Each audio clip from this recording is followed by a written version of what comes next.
저는 가능성 있는 이야기다라고 생각하고요. 오바마 정부가 그 열린 백악관이라고 해서 10만 명 이상이 백악관 홈페이지에다가 직접 실명으로 예를 들면 사람을 청구하거나 아니면 정책을 이야기하거나 그 제도를 운영하고 있거든요. 우리 청와대도 이런 것을 했으면 좋겠다 해서 예로 그런 말씀을 드렸습니다. 유승민 후보 얘기도 사실 많이 돌았는데 그것도 불가능한 얘기 아니에요? 저는 그렇다고 생각합니다.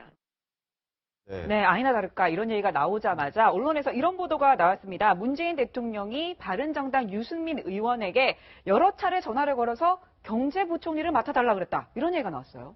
근데 유승민 의원 본인이 그런 제의를 받은 적이 전혀 없다라고 했기 때문에 네. 사실 확인이 좀 필요한 부분이 아닌가 싶습니다. 사실은 이게 진짜로 유승민 의원이나 심상정 의원에게 경제부총리 내지는 노동부 장관의 입각 제의가 이루어지고 실제로 성사되려면 이런 보도가 사전에 나올 수가 없거든요. 네, 이게 그런가요? 돌아가는 거로 봐서는 네. 이게 아무도 모르게 이렇게 입각 제의가 하고 이제 거기서 어떤 합의가 이루어져서 딱 발표가 이루어지면 모르겠는데 네. 사전에 이런 보도가 나왔다는 것은 사실은 그런 일이 성사될 것보다는 무산될 가능성이 훨씬 높아 보입니다. 그래서 김 전 의원 말씀 듣는 도중에 본인 얘기가 이제 화제가 돼서 유승민 의원, 유승민 전 후보 본인에게 물어보고 이런 그 인터뷰를 시도했어요. 그걸 저희가 들려드리겠습니다.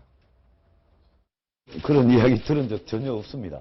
제안이 오지도 않았는데 무슨 그런 이야기 한다는 자체가 저는 왜 언론에 그런 보도가 나는지 이해가 안 됩니다. 일단 언론에 그렇게 나는 게 이해가 안 되고 제안이 안 온 걸 가지고 제가 뭐라고 말씀드리기도 그렇습니다만은 생각 없습니다.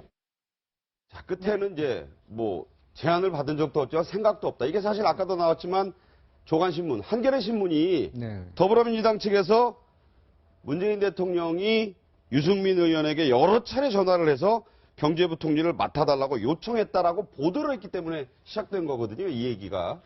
그러니까 일단 박영선 의원께서도 그런 얘기를 가능성이 있다고 얘기를 했습니다만 저는 현실적으로는 가능성이 높아 보이지는 않고요. 아, 그런가요? 그리고 무엇보다도 지금 문재인 대통령이나 아니면 지금 여당이 됐습니다만 더불어민주당이 갖고 있는 경제 정책과 유승민 의원이 지금 평소에 주장했던 경제 정책이 과연 이게 맞느냐부터 좀 따져봐야 되거든요. 네. 그 부분에 대해서 그러니까 정부의 경제부총리면 그 정부의 경제 정책을 실현해야 되는 거죠. 사실 거의 총괄하는 자리죠. 그렇죠. 그러니까 이게 따로 놓을 수는 없는 자리입니다. 근데 과연 그러면 민주당과 유승민 의원의 경제 정책이 과연 그 정도로 경제부총리를 맡아서 할 수 있을 정도로 대부분 일치하느냐부터 따져봐야 되는데 그 부분도 좀 의문이고 앞서 말씀드린 대로 이게 실제로 성사되려면 이렇게 앞서 보도가 나와갖고 될 문제는 아닌 것 같습니다. 네. 네.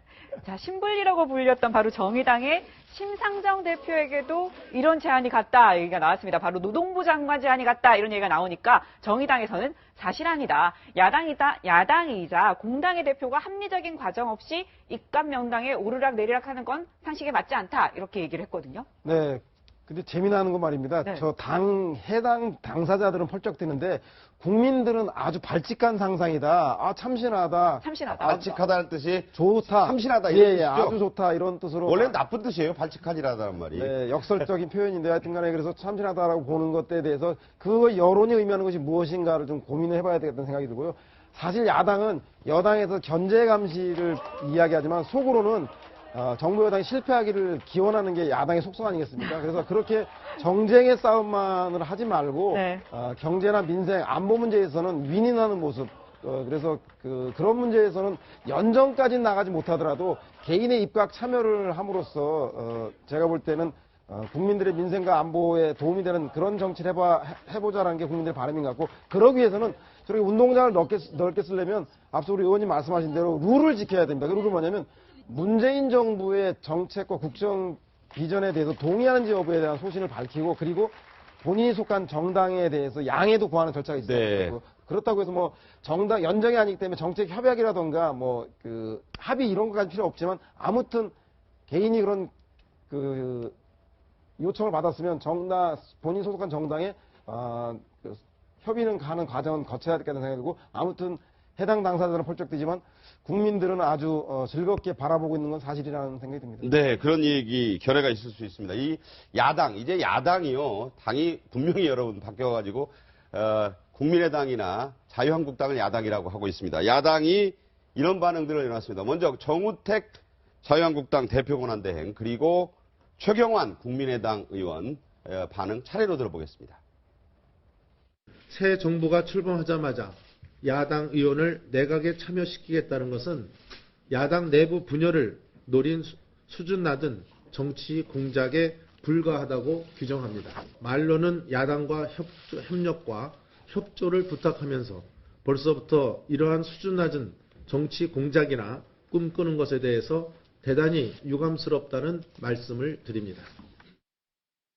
문재인 대통령의 청와대와 더불어민주당이 진정한 협치와 연정 의지가 있다면 이러한 연정 협약에 먼저 나서야 합니다. 장관직 몇 자리로 해결될 문제가 아닙니다.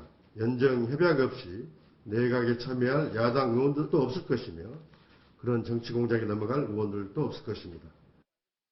네. 네, 지금 보면 야당은 좋아할 것 같은데 오히려 굉장히 정치 공작이라고 하면서 굉장히 화를 내네요. 왜냐하면 이런 네. 거예요. 당대 당에 어느 정도의 합의가 있을 때에 그게 의미가 있는 거죠. 네. 사실은 지금 야당에 대통령 후보까지 했던 분들을 입각을 시키는데 그냥 개인적으로 전화해서 입각시키는 게 좀 말이 안 되잖아요. 그렇죠. 합리적 과정이라는 또 그런 개념이라고 저는 생각을 해요.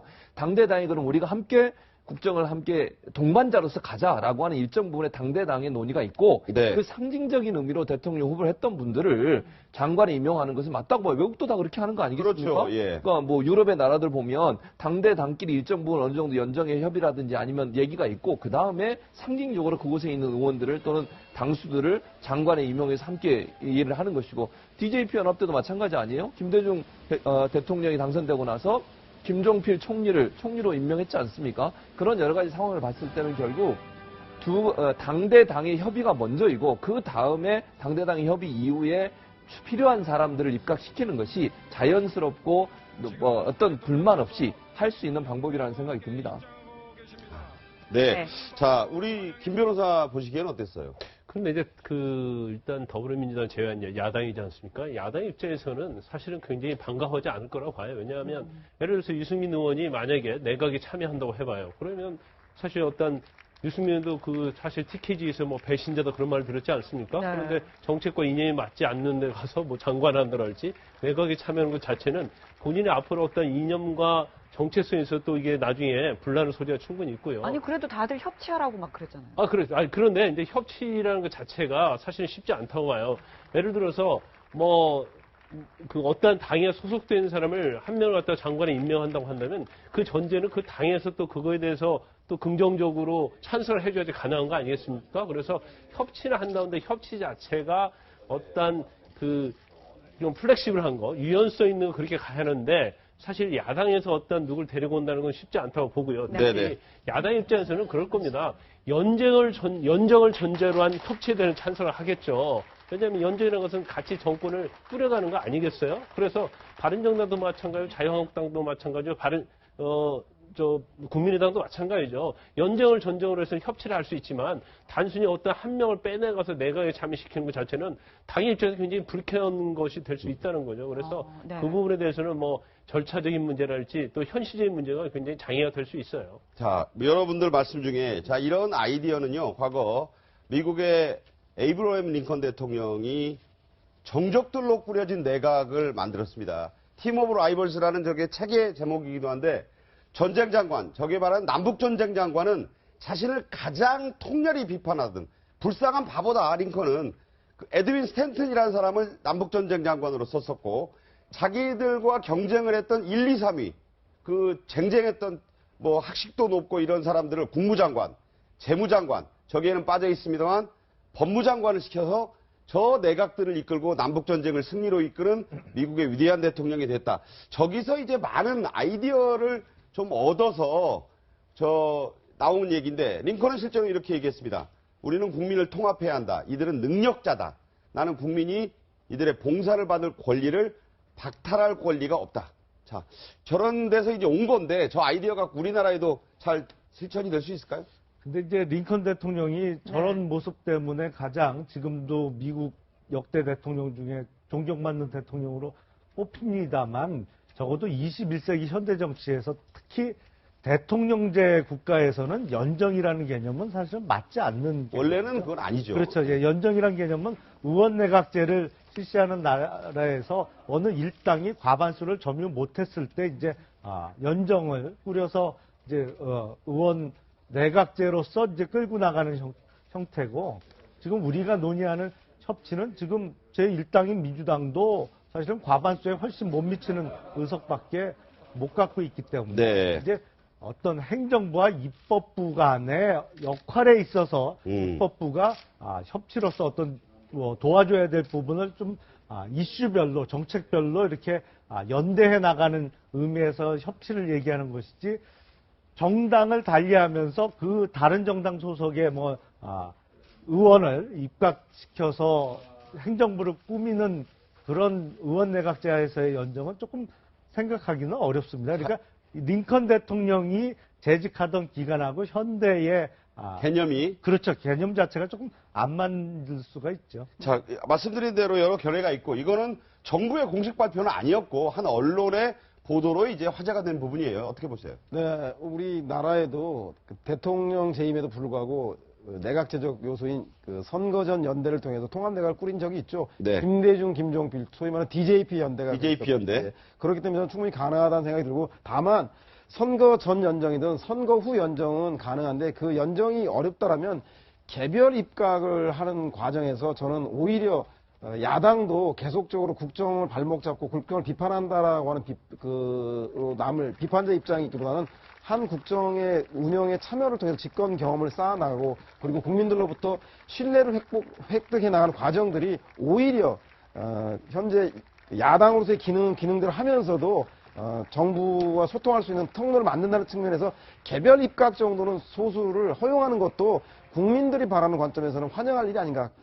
긍정적으로 검토해 볼 수 있다는 생각이 듭니다. 민주당이 야당하실 때 좀 협조 좀 해주시면 되겠어요. 정확히 얘기하자면 민주당이 얘기하죠. 예, 자, 이게 화제가 될 수 네. 있는 것은 새 정부가 이제 여러 가지 어떤 그 정부의 틀을 떠나서 협치를 하려고 하는 노력을 한 언론이 이런 식의 이 보도를 하면서 또 아까 우리 서 소장 얘기대로 그거 괜찮다, 발칙한 발상이다라는 견해는 나올 수 있는데 아직 무슨 정부가 공식 발표하거나 이런 흐름이 짐작된 것은 아니다.